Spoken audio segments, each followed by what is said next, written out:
Praise God. Thank you for the reading of the words. Thank you, Brother Raymart, for setting the tone, the atmosphere. Great job for leading us tonight in worship. So, our topic tonight is Christ, the living water. Christ, the living water. So, last time we opened the third chapter of the book of John, and we encountered this remarkable man named Nicodemus. Nicodemus is not, we could say, an ordinary man, but he is a man who had given his entire life to religion. He is a religious man. Nicodemus, he belonged to the strict sect of Judaism. He is a Pharisee, but Nicodemus was more than a Pharisee. Jesus himself acknowledged Nicodemus as the teacher of Israel. That means that Nicodemus was not just a student of the scripture, but he is a man with authority. He is leader of the Pharisees. He is a leading theologian.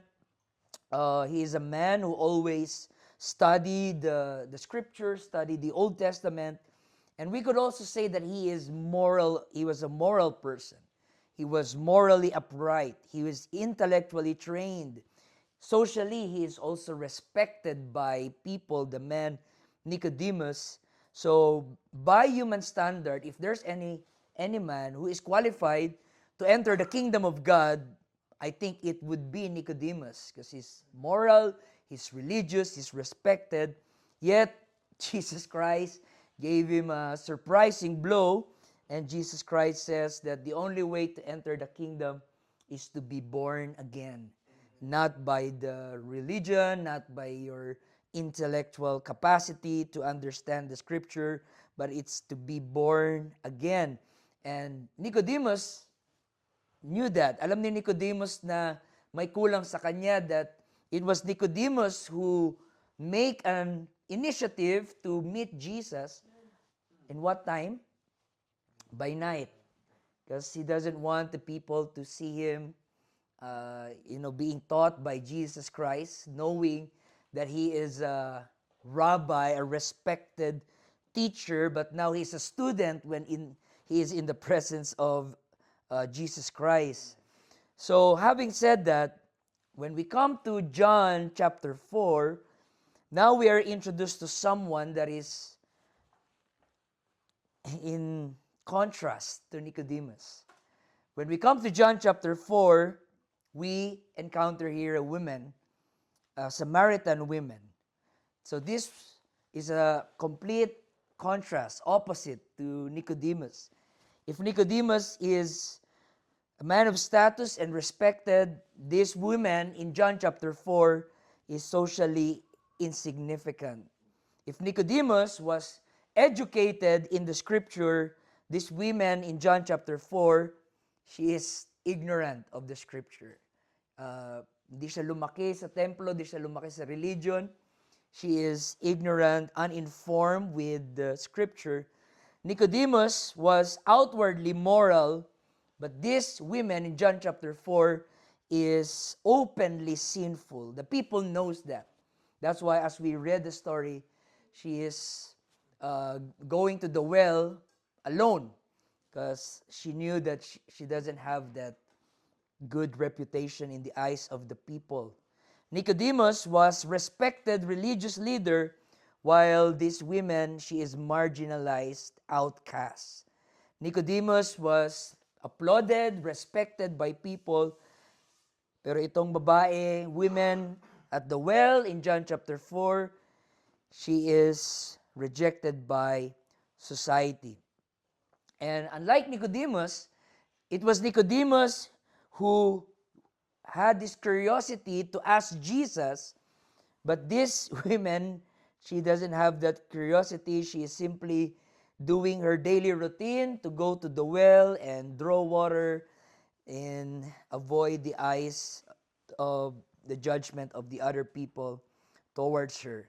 And yet, this is the reason why this story is so amazing and so astonishing, because It was Nicodemus who came to Jesus, but here in John chapter 4, it was Jesus who came to these women at the well, this Samaritan. Si Nicodemus, siya ang pumunta kay Jesus, pero itong babae na ignorante, hindi siya theologian, hindi siya scholar, siya ang pinuntahan ng ating Panginoong Jesus. Jesus Christ came to her. Jesus intentionally goes where no respectable rabbi would go. No one wants to go to Samaria.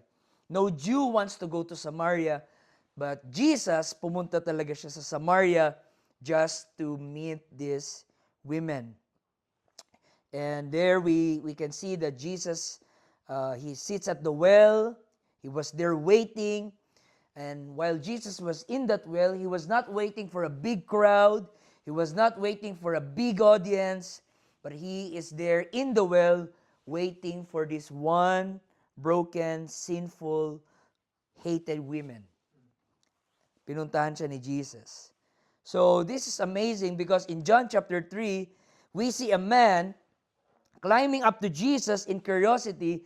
But in John chapter 4, we see Jesus coming down to a sinner in grace. In other words, what I want to say is, it was Jesus who pursued her. It was Jesus who intentionally traveled to Samaria to have a conversation with that woman. And that woman is not worthy of respect. She is immoral. She is idolater. She is a sinner. And yet Jesus Christ came to meet her and change her life forever. And at the end of John chapter 4, she became a missionary. She became a preacher. She became an evangelist. And the whole people in Samaria start to know about Jesus because of these women in John chapter 4. What an amazing story. It just shows that not only Jesus wants to save people who are intellectual, who are religious, like Nicodemus, but God, Jesus, also wants to save even the outcasts, the worst of worst, the sinner of all sinner, the people who were messed up. And I would say that in John chapter 4, we see Jesus as a soul winner. Jesus Christ is a soul winner, personal evangelism. Jesus Christ reaching to these women in John chapter 4. Praise God. So it's amazing that Jesus didn't come there for a stage, for a spotlight, for a pulpit, but Jesus just wants to encounter this one sinner. Praise God. So the Samaritan woman represents the worst of human failure.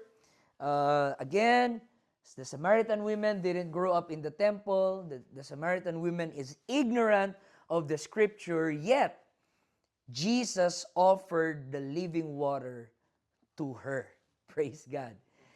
Jesus didn't offer the living water to the Pharisees, to the scribes, to the scholars of that day, but Jesus Christ offered the living water to the hated, unremarkable judge women. Praise God. And it just shows that no one is beyond the grace of God. No one is beyond the redemption. No one is beyond the mercy of God. No matter who you are, no matter what you have done, no matter what sins you have made, Christ pursue you. He pursue the worst of worst. Amen. He came to seek and to save that which was lost. Church, we have our standards that we only pursue people that are nice, that are kind, that is beneficial in the church. But Christ, He reached the worst and the worst of worst. This women who is immoral, idolatrous, and we don't even read that she is looking for God or searching for God or wanting God. But even though she was not searching for God, God was searching for her. Jesus Christ intended to travel to Samaria for that one individual, for that one person.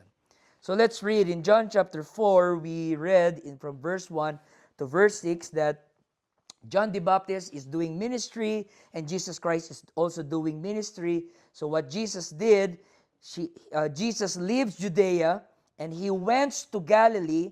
And the reason why, let's read in John chapter 4, verse 3. He left Judea and departed again into Galilee. Now, Jesus doesn't want to have a popularity contest with John the Baptist. So, on the other part, John the Baptist is baptizing people. On the other part, the disciples of Jesus Christ is also not baptizing people. And the crowds were just saying, who are we going to follow? Are we going to follow John the Baptist? Are we going to follow this new guy named Jesus Christ? Who are we going to? So, Jesus Christ doesn't want to compete with John the Baptist, even though John the Baptist says, he must increase, I must decrease. And then Jesus says, okay, let's move on. Let's go to Galilee. But before going to Galilee, they first go through Samaria. Everybody say Samaria. Okay? Bago dumaan sa Galilee, dumaan muna sila sa Samaria. Now, in the geography, Samaria is the shortest route to Galilee. I hope if we have map, maybe in the future when high-tech, I just can point out to you and show all the pictures. But the shortest route from Judea to Galilee is this Samaria. All right?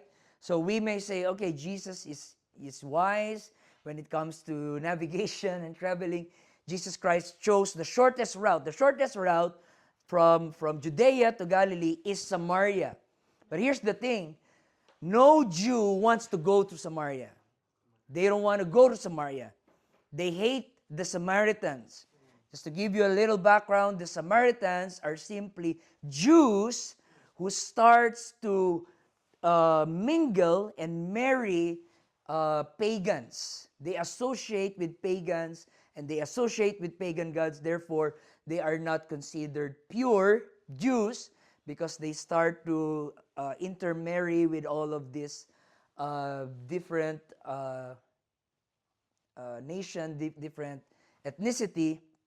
And so the Jews hate the Samaritans, and the Jews look at the Samaritans as unclean people because they did not preserve the purity of their lineage, the Jewish lineage. They start to mix it up. And so having that mixing up, that's why the Bible says, let's not, how do you call the term? Mix with the unbelievers, yoke with the unbelievers, because later on, even their religion was already mixed up. Instead of worshiping the one true God, they start to worship the pagan gods as well because they start to mix. So, no Jew wants to pass from Judea and pass to Samaria, even though that's the quickest, fastest route. Ayaw nila dumaan dun kasi galit nga sila sa Samaritans. Rather, mas willing pa sila, they're more willing to go through Jordan River, which is a long route. It would cost them more time and more expenses, but they're willing to take the long route. Wag lang sila dumaan sa Samaritan, which they considered as unclean. That's how the prejudice take over in their hearts, that they're willing na pahirapan yung sarili nila, wag lang umapak sa maruming teritoryo ng Samaria. Because Samaritans are unclean, Samaritans are idolaters, Samaritans are people that are not faithful to God. But look what Jesus did. He passed through Samaria. John chapter 4, verse 4. And he must needs to go through Samaria. Jesus is rejecting the cultural hatred at that time. Jesus was trying to break that kind of mentality and that kind of culture na galit tayo sa Samaritans na parang hindi sila mga individual na may mga souls. Okay? So, Jesus went that way, and more than that, more than breaking the cultural hatred, Jesus went that way because He wants to save a soul at that time. And who is that? Who is that soul? The Samaritan women. The Samaritan women. Now, the Samaritan woman was living in sin. She was just doing her routine and avoiding people. But Jesus was on a mission to save her. Yes, Jesus pursued this sinner. And then in verse 5, John chapter 4, verse 5, then cometh he to a city of Samaria, which is called Sychar, near to the parcel of ground that Jacob gave to his son Joseph. So, pagdating ni Jesus sa Samaria, pumunta siya sa tinatawag na lugar na ang Sychar, which is also a historical place. And why is that historical place? Because the Bible says, anong meron doon sa Sychar? Near to the parcel of ground that Jacob gave to his son Joseph. That's why that spot, that well, it is called the Jacob's well. Because that is where, Jacob gave his parcel ground to Joseph. That's why that spot where Jesus was waiting on the Samaritan women ay tinatawag po, mga kapatid, na Jacob's well. So it's amazing that the Samaritans, by the way, they have a huge respect to Jacob. They give reverence to Jacob. That's why in their conversation, the Samaritan woman says, "Are you greater than our father Jacob?" But then they didn't realize that the God whom Jacob served is already there, standing at the well. They give much admiration to Jacob, not knowing that the God of Jacob is already there. I remember Jeff Arnold had a preaching from this chapter, and the title of his message, "There's a well standing in your well." So because Jesus Christ was standing in the well, but Jesus Christ is the true well, the well of living water, the well of life, the well that spring up everlasting life. Praise God. So what is Jesus doing? He was there sitting, and he was there waiting for that Samaritan woman. Now, it's so detailed that it describes what time was Jesus there. John chapter 4 verse 6, now Jacob's well was there. Jesus therefore, being wearied with his journey, sat on that well, and it was about the 6th hour. Everybody say, 6th hour. 6th hour, that is the hottest part of the day. That is tanghaling tapat. Okay, that is 12 noon. And in eastern places, that is very hot during that time. And Jesus was there, kalagitnaan ng tanghaling tapat, tirik ang araw. Jesus is there, and he's waiting for that Samaritan woman. Now, according to the culture, the women, they have big muscles. Do you have big muscles, Sister Hannah? Yes. Because the women in ancient times, they were the ones who dug water and carried that going to the well. But the women, they don't go there by 6 hour of the day, 12 noon. They don't go there because that's so hot. And most of the time they don't go alone. They go by company. They go together. No one goes there alone. And except this Samaritan woman. And Jesus knew that she will go to that well in a very unusual time. You know why? Because this woman has a bad reputation.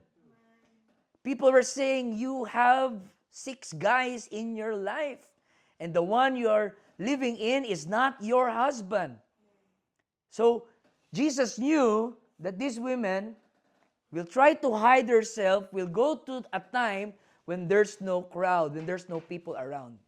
Because she has this very bad reputation. So she wants to hide herself. So Jesus knew because of his omniscience, because of his omniscient mind, Jesus knew she will come at this time where there's no crowd, there's no people, because she's hiding. She's hiding from people. And if you if you read the Bible, Jesus knew that she doesn't want that this Samaritan woman would be embarrassed. What did Jesus told the disciples? Go to the market, buy some meat. All of you, 12, 12 disciples, go away.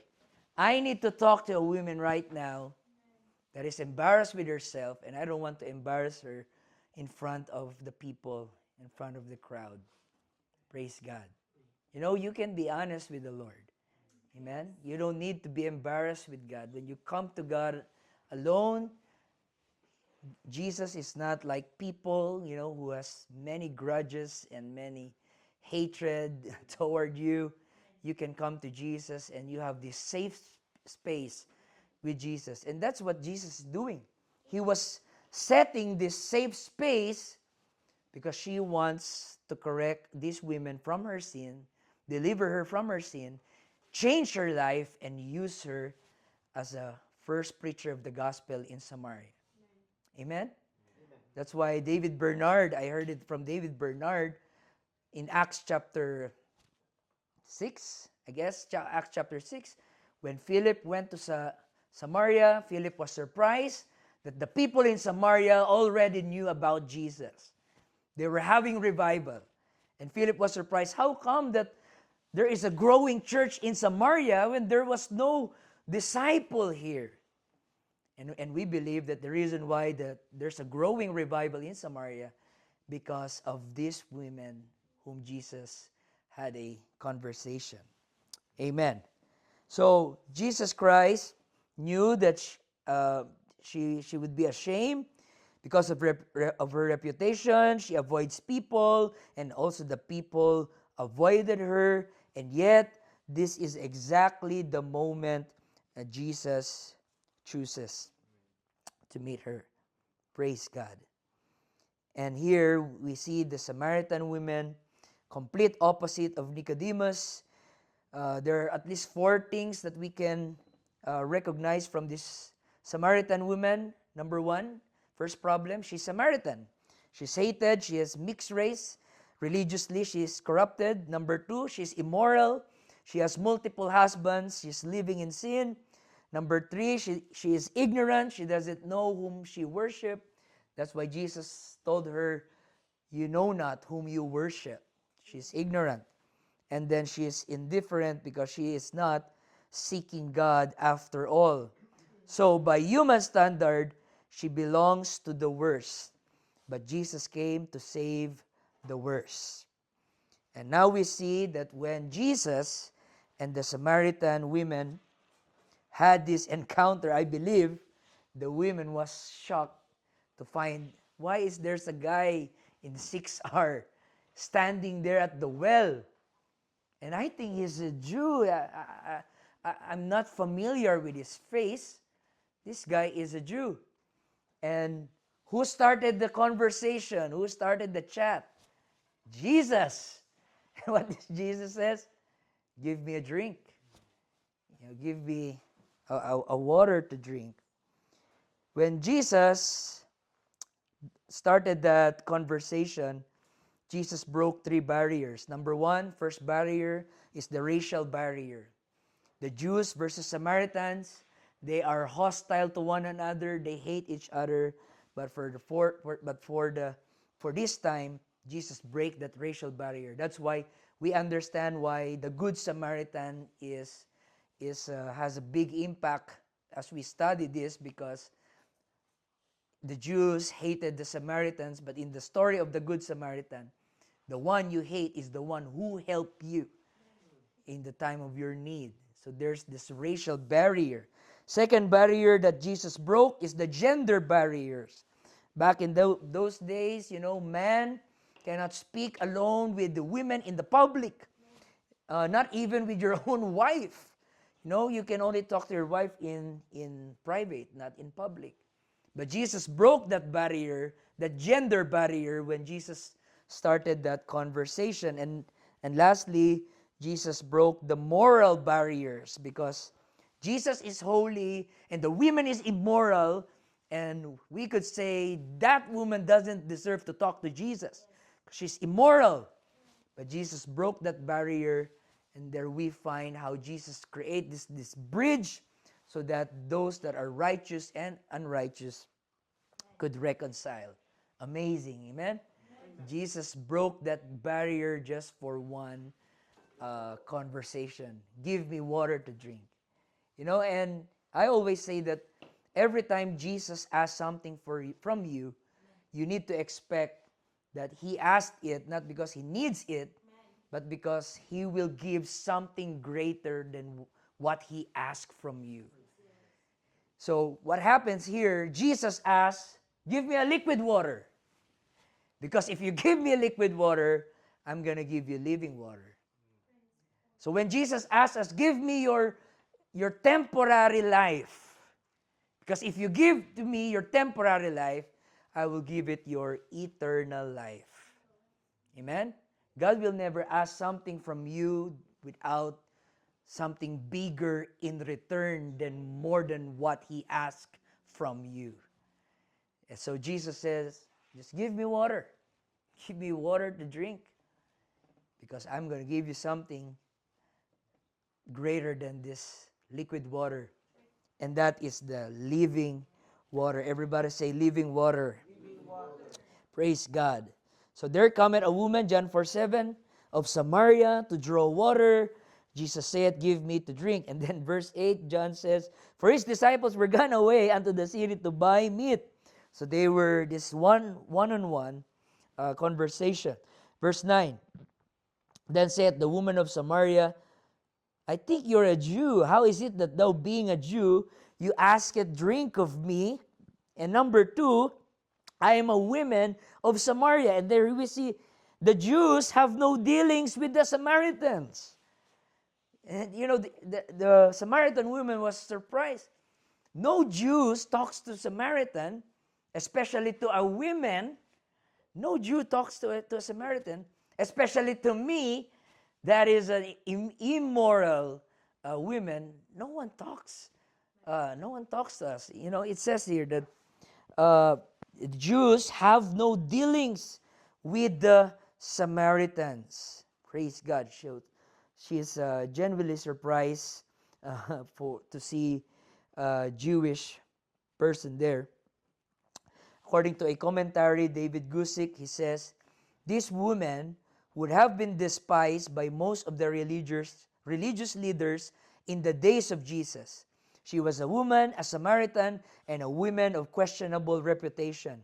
In the meeting with the Samaritan women at the well, John showed us that Jesus has something to say to those despised by the religious establishment. That is so true. Jesus is saying, all the people that the religious group despise, I will invite them. The outcasts, the blind, the drunkards, the deaf, the sick, the leper, all of the kinds of people that the religious people despise, I invited them. Amen. Praise God. When the Lord used you, when the Lord bless you, the first people who always hate you are the religious people. Yes. Especially the religious people who knows your past. They'll say, who are you to stand in the pulpit? Who are you to preach? Who are you to be a leader in the church? Who are you to be respected in the church? We know you. We know your past. But Jesus loved, underdogs. When people start to hate you and judge you, it seems like God always chooses the underdogs, the hated, the despised, the rejected people. Praise God. So this is the mystery of God's choosing. He didn't initiate to the Nicodemus. He didn't initiate himself to the Pharisees, to the well-versed people. but he initiated himself to the most despised and rejected person during that time. Amen? So this is just a beautiful reminder that even the world rejects you, you can find comfort under knowing that God will never, ever reject you. Amen? You may be rejected by people in the church, but I want to tell you that you are always welcome in God's presence. You are always welcome in God. And then in John chapter 4, verse 10, Jesus answered and said unto her, if thou knewest the gift of God, Jesus is saying here, kung kilala mo lang ako, kung kilala mo lang sino ang kausap mo, who it is that says to thee, give me to drink, thou wouldest have asked of him, and he would have given thee living water. Hallelujah.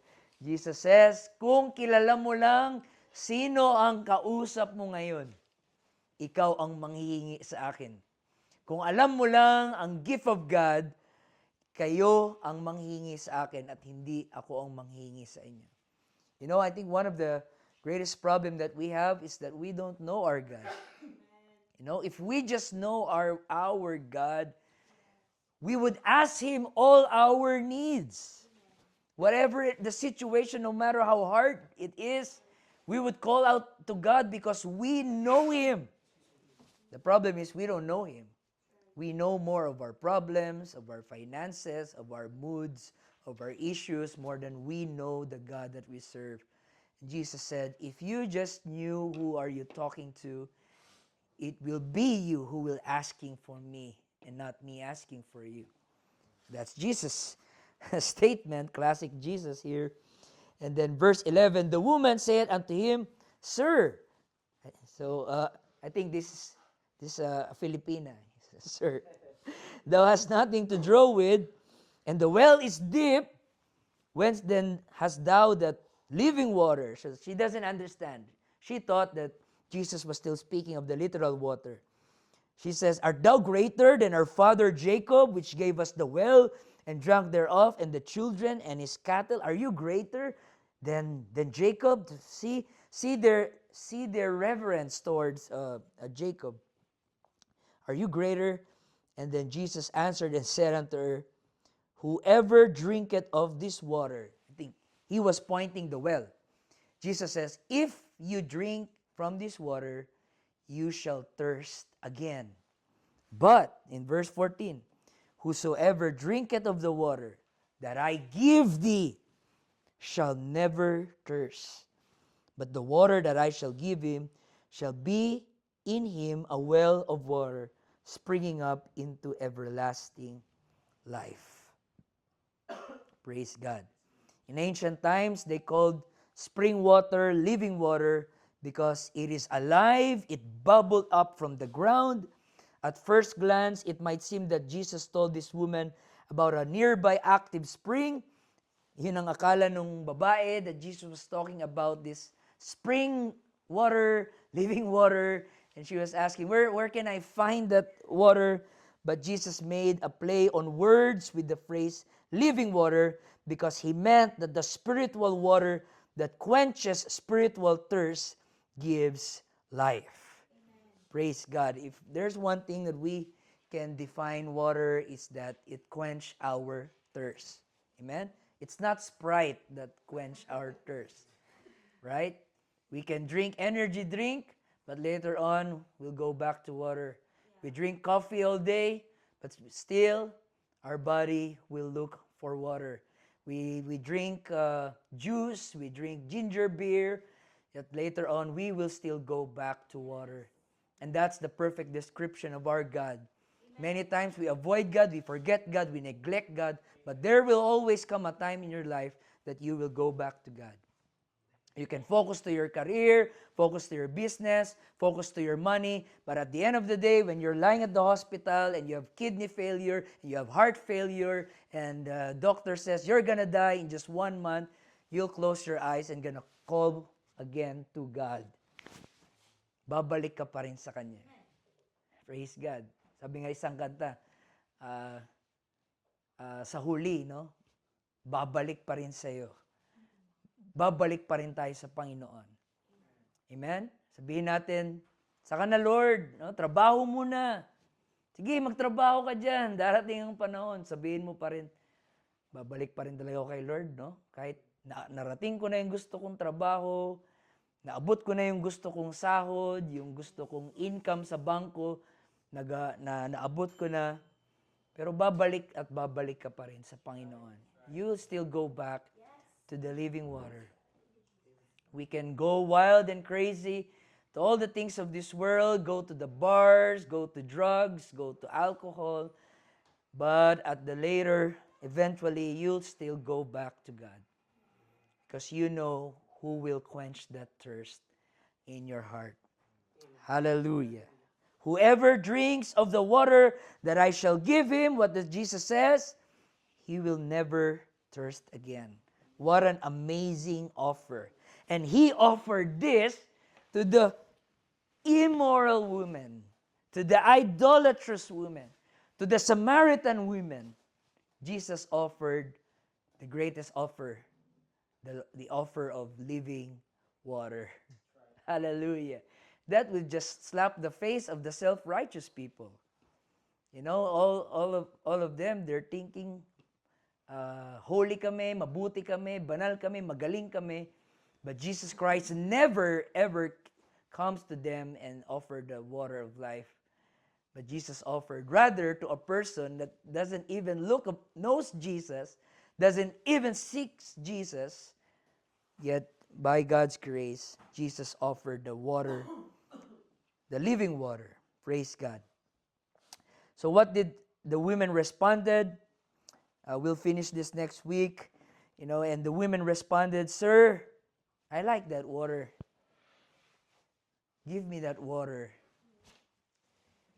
She starts to understand now what's going on. And look at her confession. This just pierced my heart. She said, "Sir, give me this water that I may not thirst." Hallelujah. This just shows the very reason of her adultery, the very reason of her idolatry, the very reason of her sinful life. What's the very root of it all? Because she is thirsty. And I'm speaking about spiritual thirst. Like she had six men in his life. We don't know if it's sabay-sabay or either nag-asawa siya una, namatay na naman, nag-asawa siya una, namatay, or iniwan siya. But the very reason why she keeps on looking for another man to fill up her needs, because she's thirsty. She's thirsty for validation. She's thirsty for meaning. She's thirsty for happiness, just like all of us. She just wants to be happy. She's thirsty for love. She's thirsty for meaning. She's thirsty for satisfaction. That's why she went to another man, to another man, to another man, to another man. And I have a preaching before in this story, and the title of my message, "When You Finally Met the Seventh Man." And she met the seventh man, and that's Jesus Christ. She had 6 guys in his life: Raymart, Regan, Christian, Jerky, Camilo, Rad. Yet, she was not able to find satisfaction until she met the seventh man, Jesus Christ. I'm going to tell you, folks, until you don't find Jesus satisfying, nothing in this world can ever satisfy you. Nothing, as in nothing in this world, can ever satisfy you. The rich are depressed because they want to be rich more. The wealthy people are depressed because they want to be more wealthy. Poor people are depressed because they want to be rich. The famous are depressed because they're famous, and they don't want to be famous anymore. The people that are not famous are depressed because they're not famous. No matter which way, the end is still depression. You're depressed, you don't have it, and you're depressed because you have it. And when you have it, you say, is all? After all that I've been doing to come to this castle, to reach at the top, now I realize at the top it's very lonely. It's misery. I even talked one time to a rich family, very rich people, and they say that they want to be poor again. Because when they were poor, they have more time to bond together. And they're happy just to buy one lechon manok for all family. They're happy. But now they have so many food at the table that they're so sad. And they don't have the kind of bonding anymore because they're so rich. Her other child is in the traveling in other country. The other one is busy with his business, career. They have no time of bonding and fellowship anymore. Now, I'm not saying that we must be poor. I don't want to be poor forever, for God's sake. I don't want to have all of this debt. But I'm going to tell you, all your goals, once you reach it, it still won't satisfy you. You say, I want to buy a car, I want to have a house, I want to travel the world, go to Switzerland, to Israel. I tell you, you'll still have it all, and still you are not satisfied. You'll still thirst. And at the end of the day, you'll say, it's only Jesus that can satisfy my soul. Hallelujah, hallelujah. You know, I think this explains all the addictions, the misery of all people. All the drug addicts, all the prostitutes, all the drunkards, all the people that is, bound with this substance abuse. There's only one reason why are they doing that. They are thirsty. They're thirsty, but they don't know where to find. They don't know where to quench that thirst. They go to the bar and have sex with different kind of people. After that, they're still thirsty. Go to drugs, they'll go to marijuana, go to ecstasy, and go to kinds of drugs. They're still thirsty. And then buy their cars and work their life, and then later on, suicide. Look at in Korea, so many actors, actresses, still depressed after all of the surgery. Still, they don't find the love that they're seeking. They don't still find the validation they're still seeking. What happens? Every day, there's someone committing suicide. And most of the suicide comes from the pampered, comfortable, rich people. Hallelujah. Yung taong grasa doon sa Pinas, masaya. Buhay na buhay pa rin. Bakit yung mga taong grasa hindi nagpapakamatay? No, tawa na ng tawa, baliw na talaga. Samantalang people who seems to have it all are in the misery. Why? Because they're drinking water that will still make them thirsty. They don't realize that only Jesus can satisfy their soul. That's why in Psalms 42, verse 1 to 2, as the deer panted after the water brook, so my soul long after thee. My soul thirsteth for God, for the living God. When shall I come and appear before God? Psalm 63, 1. O God, thou art my God. Early will I seek thee. My soul thirsty for thee. My flesh longeth for thee in a dry and thirsty land where no water is. Psalms 84, verse 2, my soul longeth, yea, even fainted for the courts of the Lord. My flesh and my heart and my flesh crieth out for the living God. Psalms 143, verse 6, I stretch forth my hands unto thee. My soul thirsts after thee as a thirsty land. Selah. So the only time we can appreciate God as our living water is when we have this divine thirst for Him. Amen. And I pray in this Monday group that let us always be thirsty for God. Amen. Because, Brother Rad, when you're thirsty for God, doesn't matter who's the preacher, doesn't matter what's the song, doesn't matter who's the song leader, doesn't matter the music, you're thirsty. I want to cry bawl. I want to pour out my heart to God. I don't care what's the program. I don't care what's the setup. I want God. I'm so thirsty for Him. And one of the killer in the church is when we are over familiar with everything. And we lose our sense of appetite, our hunger, our thirst for Him. So let's pray that the Lord will stir up again in our hearts that thirst to long for Him, knowing that only Jesus can satisfy our soul. Thank you, Lord, for your words. Thank you, God. Thank you for being the living water. This world is broken, oh God.